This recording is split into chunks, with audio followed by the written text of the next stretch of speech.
The relationship is so much more key for me. Because that relationship is being built as well, the confidence I have in the solution, I more likely go with them. All the way through this, like just thinking like salespeople need to hear this. Typically, it will be the CEO or the COO who will hold the finance. We are trying to build a business case and I need their help to help sell that solution to them too. What is one thing that you love it when salespeople do that you wish that every salesperson would do? I have one good example of someone doing this, but most of the people that I will engage with won't do this.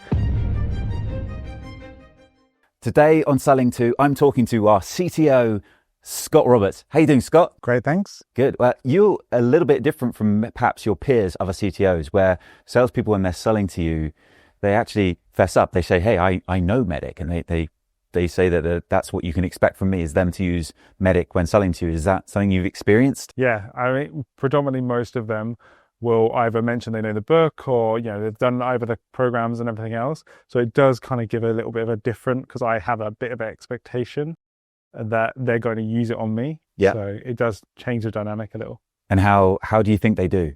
I think some of them, like, I will use it more than they do. Like, they'll bring some of it, and some of them you can tell in their processes. But I think other times, like, I'm the one using like your decision process, decision criteria, whatever that may be. So this is my pain, whereas they don't really like use the language the other way with me as much. Okay, well then surely with that in mind, then if you're using it, then you see it as a positive. You like. Yeah, I do like it. I think before this and before knowing MEDDICC, I would have done things a lot differently. I think I wouldn't have framed it in a certain way.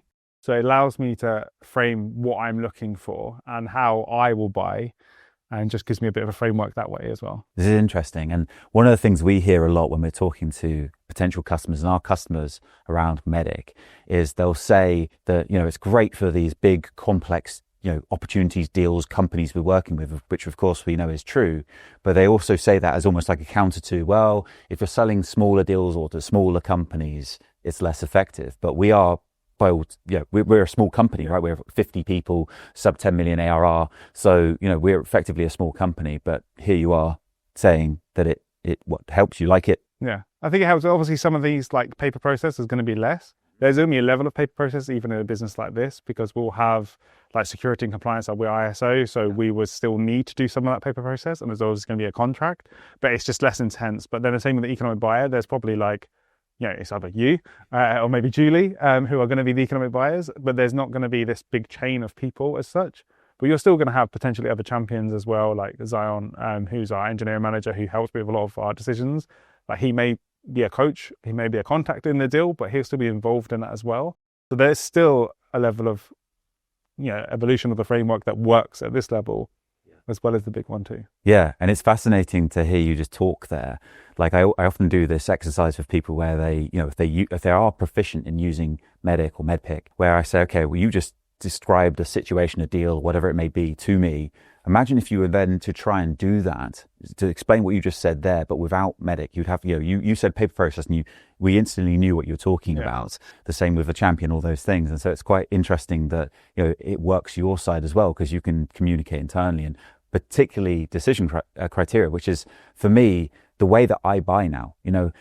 We're actually at the moment looking at a number of tools. One of them is a social media tool, which is, of course, for a company of our size, is not going to be a big investment. But with the platforms we're looking at, there will be a salesperson involved, right? There will be a salesperson, a professional salesperson who, will be talking about us in forecast calls, in deal reviews, with their one-to-ones with their manager, that sort of stuff. And for me, the first thing I've done before I've even talked to a salesperson is I've started to figure out what is my decision criteria. What are the things that I'm looking for, so I can narrow down which vendors are going to check that criteria, which goes back to something we hear a lot from, I think Forrester kind of popularized this idea of, buyers are 60, 70, whatever the percentage, maybe 90% informed before they even talk to a salesperson, right? But that suggests that the salesperson is therefore just picking up, the interest and then, validating their solution against it. But I don't think that's the experience. That's certainly not the experience that I have. How's the experience for you in terms of your decision criteria coming into talking to a vendor versus, how it evolves over the experience with the salesperson? I think normally I have like a set of ideas of what I'm looking for. So obviously one of them will be, are you like SOC 2 accredited? Because I can't go with anything that isn't that now. So some of them will be just basic tick boxes that I can look on the website.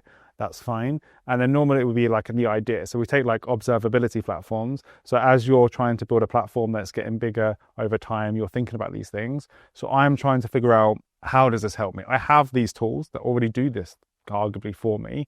So how does a tool like this help? So I've got a couple of tick boxes in my head that will help me with error monitoring, being able to infrastructure monitoring, these things I already technically have, but how does that influence what can actually help me, do my job better? So I have a few tick boxes, but sometimes a lot of time I will just go out to the market, talk to some vendors, AWS Summit, talking to the sales people on the floor and just trying to learn more about the solution and what it does, because I don't know what I don't know. So there's a massive gap between, I have these things there, but there may be something that could really help me in problems that I've had in the past that, would be great to have, but I just don't know. You haven't thought, you don't know what you don't know. You haven't thought of those things. Perhaps you don't know that solution can do that, especially now where there's so many solutions that cross over into so many different categories. That sort of Venn diagram gets very blurry, doesn't it? Yeah. But what you're saying there is you're kind of open to your decision criteria being influenced. Yeah, 100%. 100%.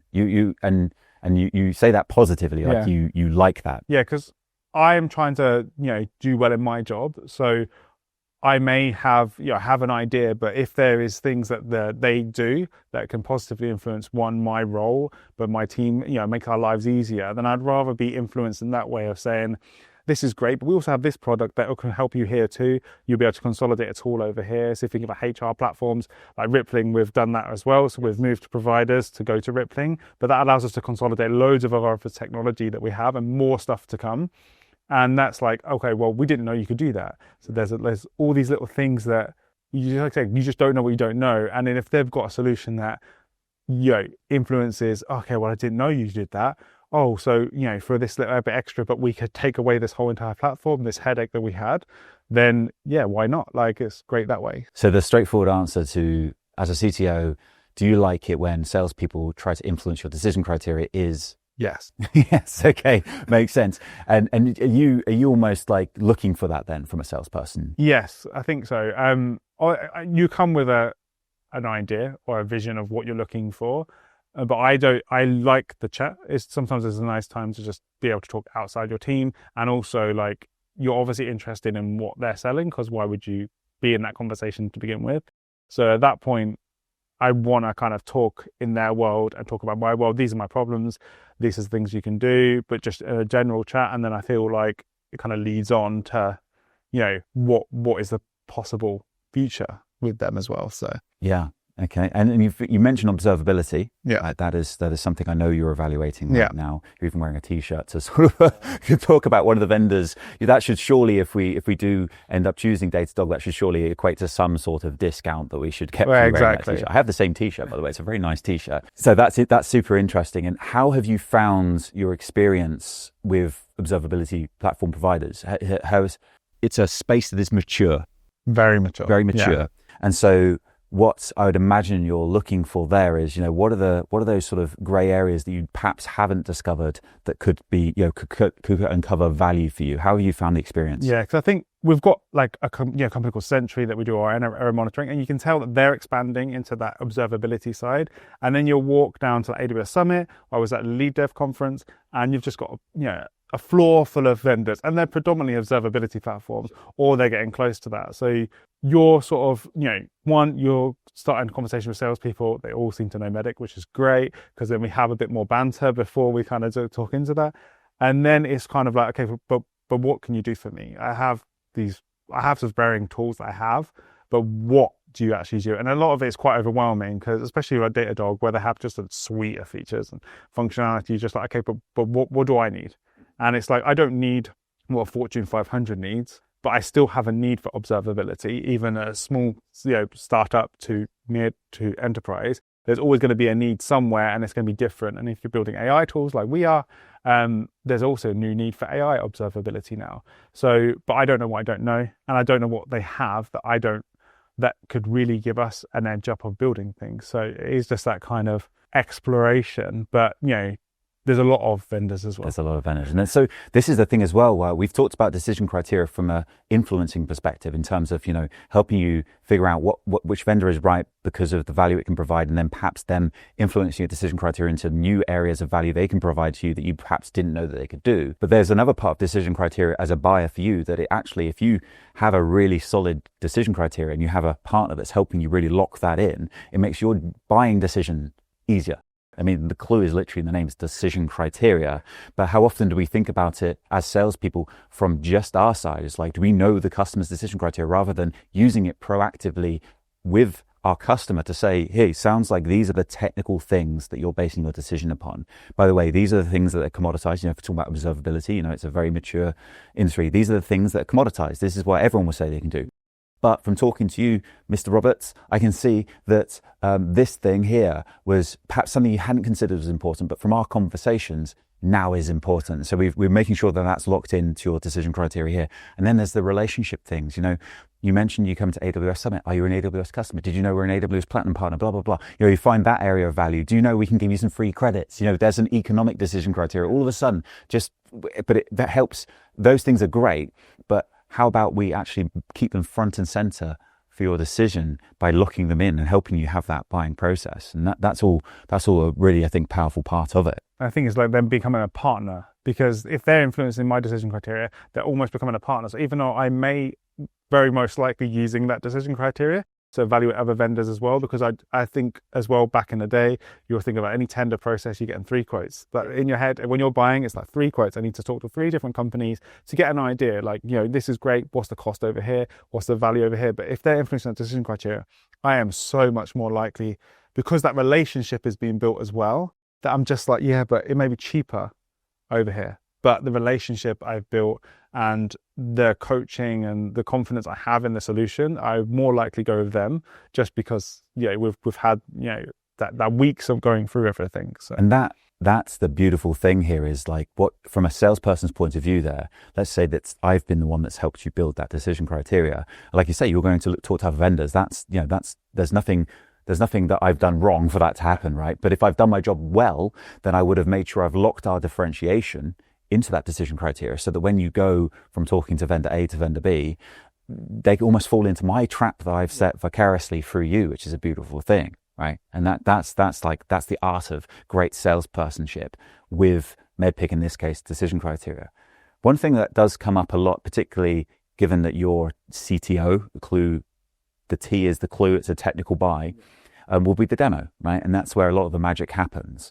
How much, when you're having a demo from a solution you're reviewing, how much of the demo is about validation of like, okay, it needs to do these things, I need to be able to see it doing those things, versus inspiration of like, show me what you can do?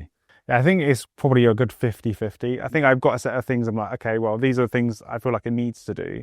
But even when we take like the Datadog one I was doing only a couple of weeks ago, it's more, but we have this, and actually, and you just kind of go down a path of like exploring the solution a little bit more, of like, I didn't know you did that. There was definitely a couple of cases when they were trying to demo to me of like things that I didn't even know were a thing, in terms of like, analytics and, observing users on the platform and trying to get feedback and that kind of thing. I was like, I didn't even know they did that. And that wasn't even my decision criteria. So at that point, it was like, actually, what is that?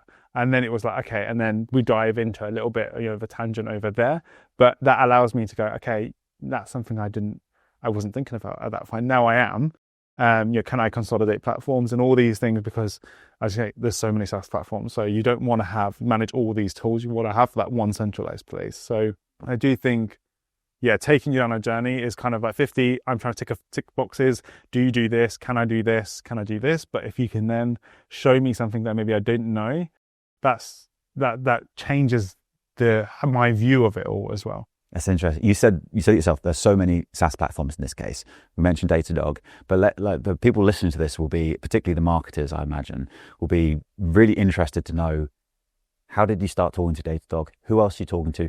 What does it look like right now? Who's winning? Like, put aside the technical decision criteria. Let's talk about who's winning from a go-to-market perspective and how it's all coming together. I find this funny because So say this is for MEDDICC Summit specifically. I have spoken to a couple more from different conferences I've been to. But you take MEDDICC Summit, like I will, went to the Datadog stand. That's what a t-shirt. I went for the t-shirt. The t-shirt does help. I do love swag because every CTO I feel like does love swag. But the demos on the floor there were just very complicated, and I didn't have a good conversation with them. So I feel like initially, yes, it's like a bit overwhelming on the technology level. I had not understanding. The chats were okay, but it were fine. And then I went to Dynatrace and had a really good chat with the salesperson there. I feel like I already immediately started building the relationship criteria, and obviously that thinks in because they know us. So immediately you go to these stands and obviously know MEDDICC, so that does help. But you start the conversation, they're talking about, oh, we have this platform, we're building this, these are my problems. And then as the problem with any CTO, which is very busy, so you just end up pushing it out and pushing it out and pushing it out. Not even negative, it's just, again, inertia is the key one for me. So with a lot of our competitor side is inertia. It's like I've got other priorities I need to deal with, even though it's something I would like to look at. It's not as important right this second, so I will push it out. But it's not even something I'm not looking at. It's just, push it out. So what's happening now is, we've gone down this journey and I've pushed it back too far, and then they've just not followed up on it. Then all of a sudden, Datadog, which I'm assuming grabbed my contact details from the conferences, cold calls me, and I just so happen to pick up, which I would deem that this doesn't work. But sometimes I'll pick up on a cold call, and it was very quick, and it was just a case of, we'd like to talk to you about this. And I was like, well, yeah, I'm still looking at it. Yes, this is on my list of things to do. And then locked me in a meeting. I had the meeting, I've had a demo. So it's very weird how we've gone from probably like ahead of a vendor of choice that way, and then they've somehow managed to get in. And I would have to follow up on the Dynatrace one. Yeah. But, they're not following up on me. And if they just contacted me now, it would probably trigger me to do it. But I'm still like, oh yeah, I should email. And then what happens is, I'll do it tomorrow, I'll do it tomorrow. Especially locking in those follow-up meetings as well. Like I've got a post-demo call next week that is in the calendar, and she's quite good at getting me on those calls. And even if I may move that one because I'm a bit busy that afternoon, I know that will get a follow-up because we've invested the time as well at this point. This is, I mean, this might not seem a lot to you. It's just your day in the life of a CTO, or a week or a month in the life. From a sales perspective here, this is the stuff that we know happens. We never get to hear it happen. So let's just recap here. Datadog didn't impress you as much as Dynatrace at the event. They've both spent probably tens of not hundreds of thousands of dollars to be at that event. Yeah, t-shirt, it's not a cheap t-shirt, right? And then Dynatrace has done a better job. They're in pole position, they're winning here. But because you're busy, you've pushed them back. Did they call you or did they email you? It's all been emailed. Email, so, right? Yeah. I think I maybe some early calls, but I think it's just that time. They probably think I'm not as interested. Yeah. I am, but right. It's just, yeah. And the Datadog AE, was it the AE that called you? Yeah. So she's called you. Building that relationship. Yeah. And now Datadog have come from behind, because what happened at the summit didn't catch your attention as much. Yeah. Now they're in pole position. And what's been happening, this is the bit we don't see, but Datadog has been influencing your decision criteria towards their strengths. If the salesperson's doing a good job, also be swinging you away, towards the weaknesses of the other vendors to highlight those things. And all because someone didn't follow up enough. Yeah. Just keep following up because we're busy. Like we're just busy. It's not even like I feel bad sometimes because you're like, yeah, but we're just busy. It's sometimes it is an interest. I have definitely shown this is something, and I've been very clear. It wasn't something I was going to do at the event. It was going to be something I'm looking at Q3, Q4. So this is something. It's not for now. It is something I need to be doing, and it's something I need to be doing in a couple of quarters' time. I have obviously pushed the meeting back. It's that life that I've moved and everything else, but they're just not followed up. And if they just followed up, I would be in a call with them at the same time. But now I'm talking over here. It's like, well, I have to have a whole conversation over here, doing the same thing. And it's a technical solution.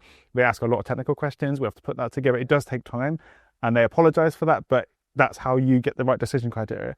They're asking me, the champion, to put the work in to make sure they can give me the right information. And I don't mind doing that, but then doing it twice, and it's like. But I mean, you said it yourself, they're asking you their champion, but at this point, you're a champion of the category, yes, the solution. It doesn't sound like you're going to be a champion of Dynatrace right now sounds to me more like you're a champion, potentially Datadog, from the work they've done. Yes. Okay. Yeah. Which is interesting. It doesn't mean that you're completely biased to them. If Dynatrace came in with something captured your attention, but the point is they're on the back foot. Yeah, exactly. On the back foot, which is challenging. But we talked about champion, you being a champion. I'm aware of this because this is how this whole idea came about for us to talk about this, because I was like, this is really interesting to be a fly on the wall of you buying something. Everyone else would love to hear about this, I'm sure. So I know about it, but that's the only reason I know. No one, from my understanding, has made any attempt to engage what we think was likely to be the economic buyer, or potentially a potential economic buyer. Could be me, could be Julie, our COO, whoever it may be, but there's been no engagement yet. How do you feel about that? So I have one good example of someone doing this, but most of the people that I will engage with won't do this, and it is just pulling other people into the deal. Actually, well, I suppose maybe two. So Merge is a really great example. They are a MEDDICC company, and they do know us, which does help. But they were very good at, okay, so who's going to be making the decision? Like, you want the solution, you're the champion. Yeah, this is great, but what do we need to give you? How, do we need to have a decision with you? How do we reach out to you? And he did, actually, to be fair, reached out to you as well. And that's really good. It's really helpful because we need to bring new people in. When we're talking about recall and call recording and stuff like that, when we're just evaluating anything, really, we want to, you need, obviously, yes, I'm the CTO, and there is a level where I can be the economic buyer too, but typically it will be the CEO or the COO who will hold the finance. So I need to bring them in to get them on side. We are trying to build a business case, and I need their help to help sell that solution to them too. And so not everyone does this. Even at this level of ability, they're not doing that. But it does help because that makes my life a lot easier. Yeah. I woke up this morning, as I do every day, as I'm sure every other CEO does, to at least 10 emails from salespeople who I don't know, have given zero signal to that I'm interested in any of their solutions or anything like that, asking to meet me for 5, 10 minutes, 12 minutes sometimes of my time, an hour of my time, whatever it is. Why do salespeople have so much confidence to ask for my time as a CEO when I've given them zero signal that me or our company is interested in their services or solution? But when we are actually engaged, you've had 4, 5, 10 meetings with a vendor, when you're doing business cases, do they lose that confidence to reach out to me? Yeah. It's madness, isn't it? Yeah. It's madness. The thing is, like, you think about even like most of the observability stuff comes from people in the company as well. And, I'm looking at this, and I think if they can just go round as well, say that I want to reach out and, get other people on side as well, they just help. It just helps me. Like, it helps me do the business case. It helps me sell internally. That's what we want to do, because I may want this, but I still have to convince the business we're going to spend this much money. It's going to deliver this much value. They're going to help me deliver this value, because it's not always, yes, we put it into the product, or we implement this solution and I'm just going to get value immediately. There's going to be time, and I'm going to need them to help deliver that value, right? It's not just me delivering the value. So let me just get that straight, because people might have missed that. You just said, without me prompting you or anything like that, we haven't set this up, you just came from nowhere, I wasn't expecting it, and told me that you need your champion to engage the economic buyer to help you. Not because they think it's a good thing to do that they're persuading you to do, because for you to get your project moving forward, to get progress, to get it signed off, whatever it may be, you need their help. I need their help to, make it happen. I can't always make it happen myself. So I need them to pull in other people, or even just start the conversation. So it's not just selling to me. Like, yes, I'm one of many people here. I need them to, go across, the C-suite to other people in the company and help, get other people on side, bring other people to the meeting, and build that relationship with them too. So then we have a really strong partner. I think that the relationship is so much more key for me than it ever has been, because CTO, as we always say, can be quite a lonely position, especially when you're trying to build all these solutions and everything else. So like, having them on side when I put my faith in their solution, like, we're a partner at that point. Even though we're maybe a small company, maybe a small deal to them, they may have bigger deals. But if they can keep that relationship across, then we're going to grow with them at that point and not churn. Yeah. Well, you mentioned Merge is a great example of that, where not only did the AE reach out to me at Merge, was it Robbie? Yeah, that's Robbie, yeah.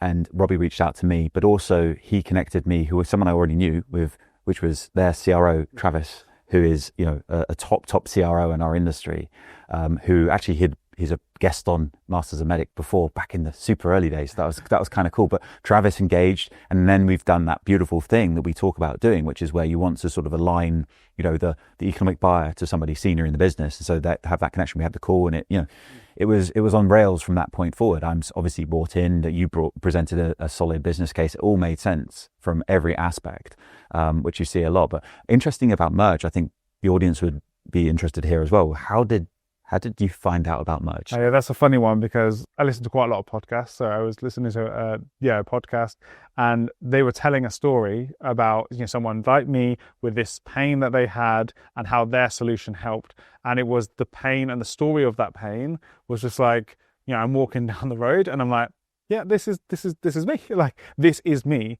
I was like, I have this problem. This is my pain. Like, especially in terms of like, any CRM integration is very complicated to build and maintain across obviously all the CRMs like HubSpot and Salesforce. You're trying to, you know, there's a lot to think about and a lot to maintain and keep going over tiers as they make changes. So the pain was very much like, you know, they build it themselves, and then, you know, they'd be able to implement something like Merge, and then that you know, saves maintenance headaches. They save a lot of time to market and everything. I was just like, yeah, this is my pain. And then that prompted me to reach out to them, because they would never have known that I would have had that pain. But those story was a very clear, this is it. This is the pain and the gain I could gain from their solution. I was like, yes, I'm in already.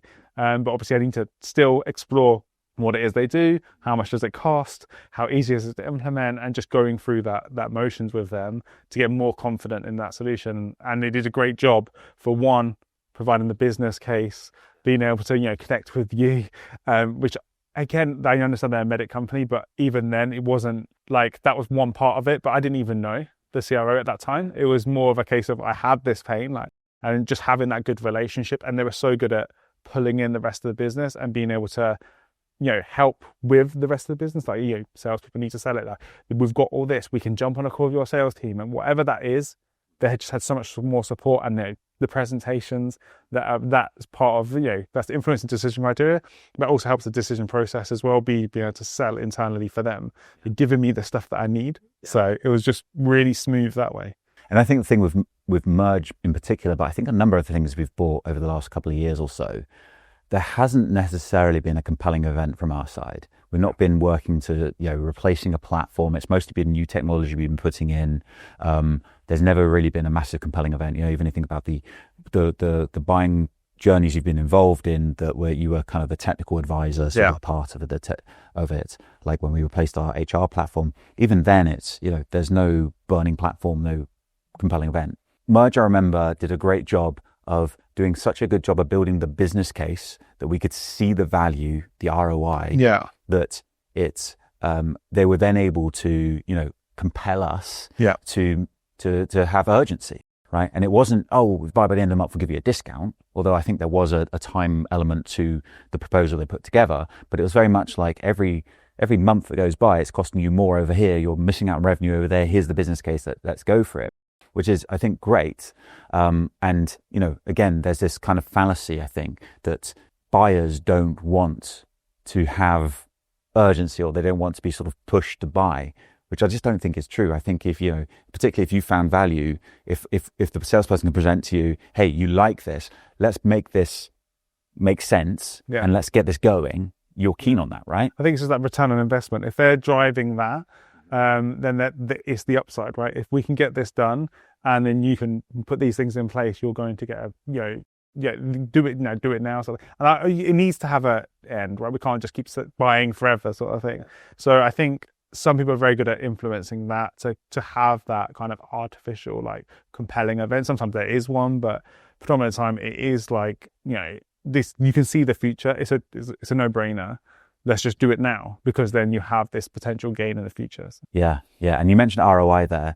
Something I think that salespeople often get wrong is when they're thinking about ROI, or they're thinking about metrics in particular, is they think about them as being company-specific metrics. So they'll find a pain, they'll quantify the value they can provide by solving that pain in metrics, you know, the delta between the pain and the gain states, and then they'll present that back company level Whereas like you as a CTO and me as a CEO, we may have the same interest, like ROI, for example, as being actually we want to return on this investment. But for you, it's a different return, right? Your return might be around efficiency, about getting more bang for your buck from your development team, or, fewer bugs, or, less downtime or something like that. And time to market. Time to market, right? Out, Downtime for you is like, if there's downtime, it means your team is not working on the sprint they're on, right? Downtime to me is money, right? Yeah, so it's exactly. It's a different metric. And I think that's something that I think salespeople will often look and say, even if they get beyond the company metrics and they start to zoom in on your metrics, what matters to you, they shouldn't overlook what matters to me, because that's what you need to know to be able to bring the conversation to me, right? Julie's only going to care about money. Like, she's not going to care about how fast we get. Yes, there's a level of how fast we get it done may have a tangible effect on the money, but really, or developer experience, right? Like, a CEO is not going to care about developer experience like a CTO is going to care about how do my team like using this tool? Does it make them faster? Are they enjoying the experience of building with whatever we've got here? Or observability, being able to solve the problem really quickly. Yes, like that's not going to have a tangible monetary ROI. So yeah. Last question.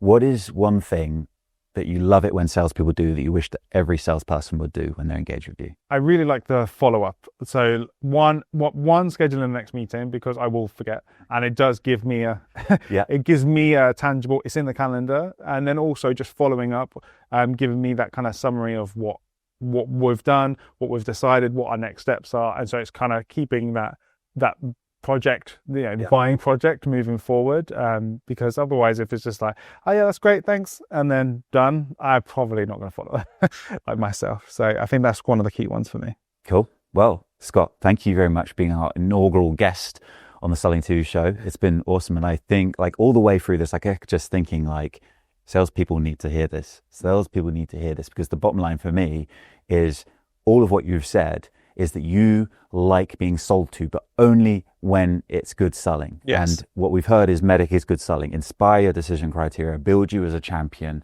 help you to sell internally by engaging with the economic buyer, help think more broadly around metrics, more broadly around decision criteria. And, if nothing else, Dynatrace, you gotta be following up. But yeah, thanks, Scott. Cheers. Thank you. Cheers.